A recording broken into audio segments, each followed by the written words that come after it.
Well, if I was a seller, I'd be thinking, well, if I'm not going to sell this thing on the market and I'm going to have to rent it out later on down the line, I'd be getting first, last, and security as a deposit. The money is less on the monthly portion and more comes out up front. I mean, however you guys want to do it, maybe we can make something work. Okay, cool. And then we would be paying your commission too, right? Sure. Yeah. And then what's that commission? Let me check my agreement with him. It's usually 5% of the sale price. So we dropped from 70 down to 20. She tried coming up a little bit, now 30. So here's a couple things that I want to mention. Hi, it's Marissa. Hey, Marissa, this is Mike. I'm partners with Nate. How are you? Good. How are you doing? Doing good. Looking to do another deal in Southbridge. Yes, perfect. So if you want to just give me the rundown of where you and Nate kind of left off and how I can help, that'd be great. Sure, yeah. So he had sent a proposal. I'm not sure if he shared those details with you. And then we came back with another proposal. I haven't talked to him much since then. The proposal that the seller was interested in was, I don't know if you saw it. Did you see it or? No. Nate could send it over to me though. I think Nate was, last time I talked to Nate, he said he was going to do around 10% down or something like that. Yeah. So selling price, so 10% down. So how much down are we talking? Would the selling price be $179? Well, to be honest, the sales price, obviously I don't want to pay an egregious amount, but it's not the thing that I am most caught up on. So if 179 gets the deal done, and the seller can give us the other terms that we need, then we could probably make the 179 happen. Okay, so what percentage down are you guys looking to do? Well, ideally I would love to have no percent down. So that would be great. Here's what we do, or here's what the plans would be with the property. We would just turn it into one of our rentals. Right. So the main two things that we have to look at is how much are we going to put into the property to have it be in our ownership. That entails a couple different things. That entails obviously making sure you get paid. That entails any cleanup. It looks like the property would need maybe not much, maybe like $5,000 of cleanup or whatever to get it rent ready. That would entail us paying the closing costs and any down payment that we would have to give the seller. So we look at what is that entire amount going to be. And then the second amount we look at is how much we would make every single month in cash flow. So when we look at those two numbers, we're like, hey, does it make sense to come up with X amount of money to bring in X amount of money per month? So from what Nate was telling me, Nate was saying that one of the counter offers was, I think, around $70,000 down. Did we have a payment amount per month on that too? So it would be a $179 purchase price, 70 down. The payments would be 60-month payments for $300 a month. Okay, so what's that, 5 years? Yeah, and then the balloon payment would be, the rest would be due on month number 60 from the closing date, would be about 91. Okay. So in the proposal, the balloon would be $157,340. So you'd save the $3,000 up front, and then you'd have an extra $100 a month positive cash flow from that proposal that he sent. Okay, and then would have to pay the HOA fee of like $500. It's $489, I believe. Yeah, $489. Okay, so we'll call it in that scenario would be all in the HOA fee. Let's just round it up to 500, and the payment to the seller of $300 would have to be paying about $800 a month before any insurance and taxes and stuff like that. Yep. Got it. And all right. Properties there could probably rent for 22. I was trying to give him ballpark estimates. I did some market research, and upwards of $2,200 a month, I would think that you could bring in for rent there for that 2-bedroom with the balcony on the top floor. Yeah, we actually have a rental that's a 3-family. 2 of the units are 3 beds. The other units 2 beds. We rent the 2-bed out for $1,800. Yeah. So I could see that maybe with this being a condo, and some amenities being involved, maybe we can get up a little bit. Which is happy for people. People like that because there's not a lot in Southbridge that is pet friendly for condos. Got it. I think it might be one of the only ones actually because I've had a lot of interest, just not the price point that we're looking for. Second proposal he was saying was you could buy it outright cash for what he paid, which is $168, and call it a day, and then do whatever you want to the property. Okay. I would love to do that, but the only way that we'd be able to get our money back is if we resold it, and obviously we'd have to sell it much higher than 168, or if we refinanced. And when the refi loan comes in, they're only coming in at 75% of what the property's worth. So it'll be tough buying it in cash at that price point. But like I said, for us to put this in our rental portfolio and just give the seller a down payment and cash flow every month for the next 5 years, that's fine with us. I don't mind the numbers. We might have to work, especially with the HOA being $500, maybe we might have to work a little bit on the monthly payment, but really the thing that's killing our deal is the $70K that would have to bring down. Yep. Okay, what are you guys thinking? Like I said, I would love to be at 0% down, but really the lowest they could possibly go. Here's how I kind of look at it. If I was in the seller's position. If I was in the seller's position, I'd be thinking, well, it was probably a rental for him at one point, right? He lived there the whole time. Oh, he did? Got it. He lived there the whole time. He owned it and lives there. Love it. Well, if I was a seller, I'd be thinking, well, if I'm not going to sell this thing on the market and I'm going to have to rent it out later on down the line, I'd be getting first, last, and security as a deposit, and then I would inherit the laws when it comes to having tenants in the property and all that type of stuff, and I would just cash flow whatever I was going to cash flow.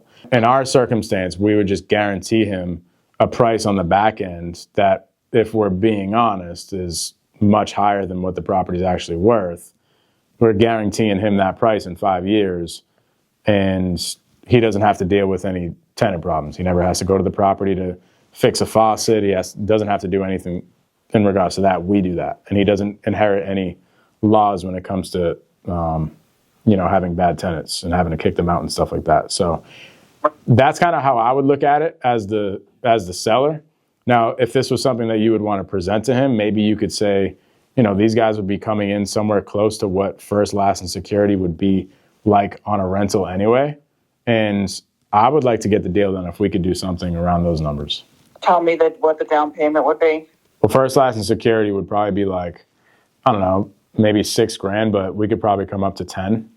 I mean, ideally, like he has bills to pay off in order to make it work. I don't think he would take any less. Sorry. No, that's okay.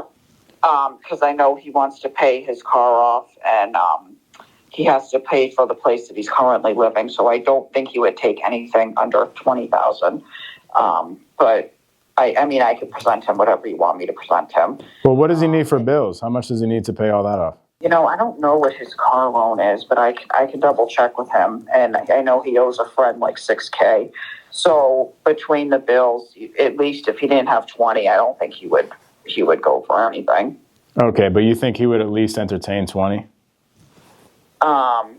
Yeah, I mean, it's probably entertainable. He'd probably tell me to, ask you for more, but, I'm trying the best I can. So maybe the money is less on the monthly portion and more comes out up front. I mean, however you guys want to do it, maybe we can make something work. Okay, cool. And then we would be paying your commission too, right?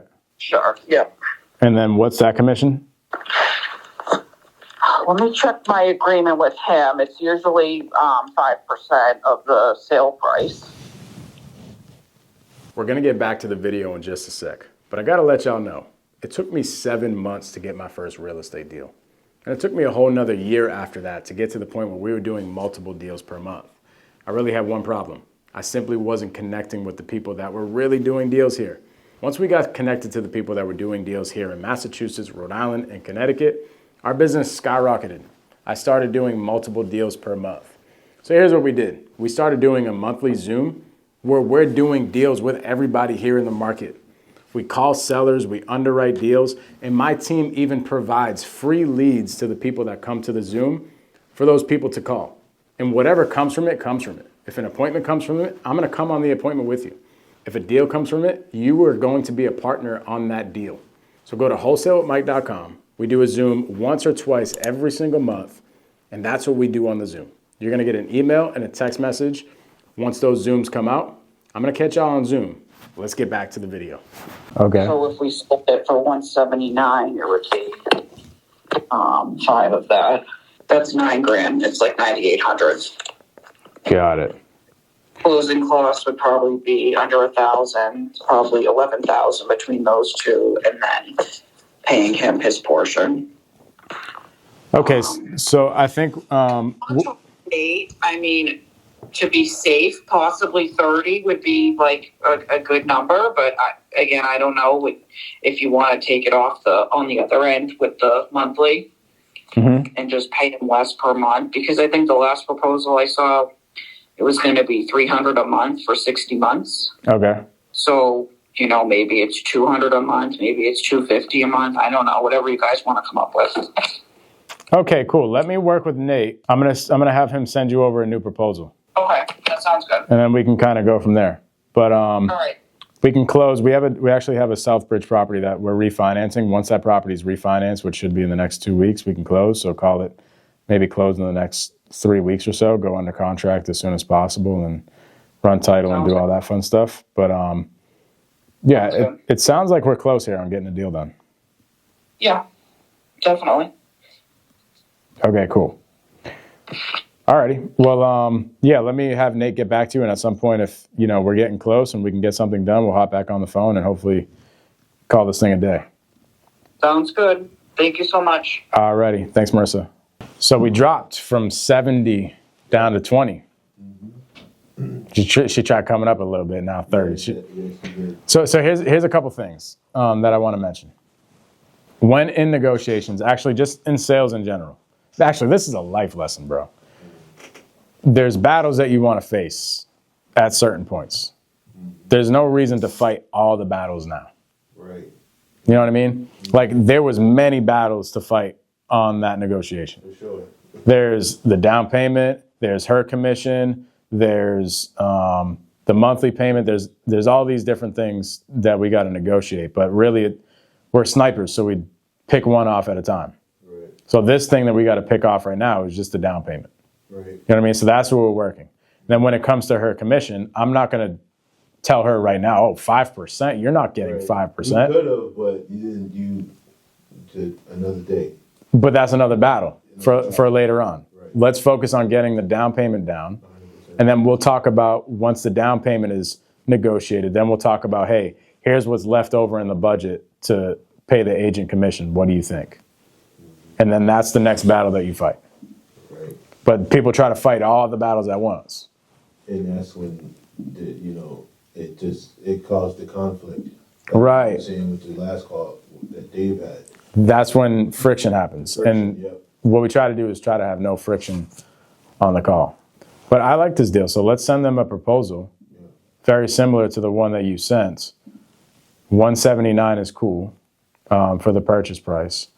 We'll offer them $15K for the down payment and $200 a month and get them to counter. Because she even just said it. She's like, oh, yeah, well, he's going to have her probably counter. Yeah. And we found out what's most important to him is the down payment. Why?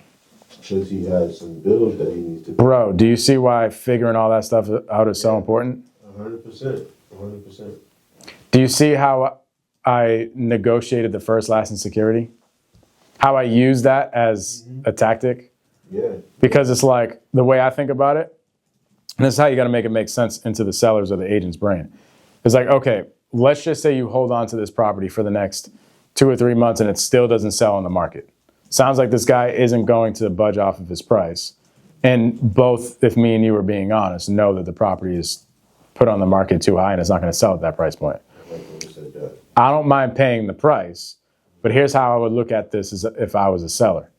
I would be looking at this as, well, worst case scenario, if I got to rent this place out, then I'm going to receive first, last, and security from somebody. First, last, and security is probably going to be about $6,000.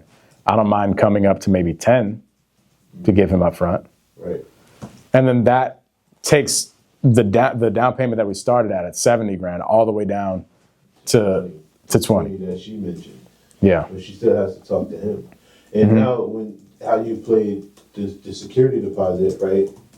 First, second month rent, whatever. You're gonna get that, but at the same time, you won't have to deal with any of the landlord stuff. You know what I'm saying? And you're still gonna get monthly payments without dealing with, whatever the landlord is dealing with. I think you can get this done, bro. Yeah, I think you handled that well. That was nice. That was a really good call. It was smooth. You didn't jump to every battle, and you figured out the bunnies, if that's what you want to call it. So now you can work our offer around that. Yeah, because if we You want to hear or see what I offer first? Like my first offer? no, it's all good. You could just send her the new proposal. But there's another thing that we're going to negotiate later on down the line that we'll just put in like the additional terms in the agreement. This 179, I learned this from Pace. What you do on these seller finance deals, especially with it being a 5-year balloon, another thing that is a battle that I was just like, okay, I'm not even going to fight this. Do I want the 5-year balloon? No. 5 years is kind of short. 5 years will go up like that. However, we're going to put some language in the contract once we come to an agreement on some sort of numbers. We'll put some language in there that after the 5 years is up, that the property has to appraise for at least 80% or 75% of what we have to pay of what the total payoff is. After the 5-year balloon? Yeah. Or when it comes up, it has to be 75% of that balloon payment. You know what I'm saying? And if it's not, you then we extend. Okay. Yeah. And until it appraises at that number. Yeah. Why do we do that? So that our buyer can refinance the seller finance note off. Instead of coming to the table with that cash or having to sell it or whatever. Yeah, because the buyer is going to go to try to sell the property in 5 years, and it might not appreciate to the point where this full thing can be paid off. Because you got to think about it. If we're at 179, this property is on the market right now at 182, and it's not selling. Right. I would say ARV is probably like 150 to 165. That's more realistic. Even if it appreciates all the way up to 200 over the next 5 years, and they sell it on the market at 200, they're still not getting the money that they probably need. They might just make it. After the realtor costs, commissions, closing fees, all that type of stuff. But if we make it so that the property has to appraise for at least 80% of the value, what is 80%? Then the property would have to appraise for what? The property would have to appraise for like 230. 80% of the 200 that you're projecting that it will be worth in 5 years? Yeah, so the property would have to appraise for like 230 in order for the balloon to go into effect. But that's not something that we're going to negotiate right now. That's something that we'll put in the additional terms. When they say they don't like it, then we can negotiate the balloon. Okay, and then the next conversation comes up. Okay, well, Marissa, what happens in the next 5 years if this property does not appreciate? And the only way I have to pay your client off is by selling the property or refinancing. I'm not going to be able to do it. Right. And that doesn't make any sense. And it's not going to be a good thing for your client either. Exactly. Like your client is going to want us to be able to sell the property or refinance. And that's another thing I learned from Pace too, because the seller actually wants to give the investor a good deal, right? Because if you don't, then you're putting the investor and yourself in position to, for something to go wrong, for that balloon to come up and you won't be able to, execute that balloon payment. So, or even cash flow. And plus, it takes time to get it rent ready, get it on the market and get a tenant in there and just stabilize the property. Period.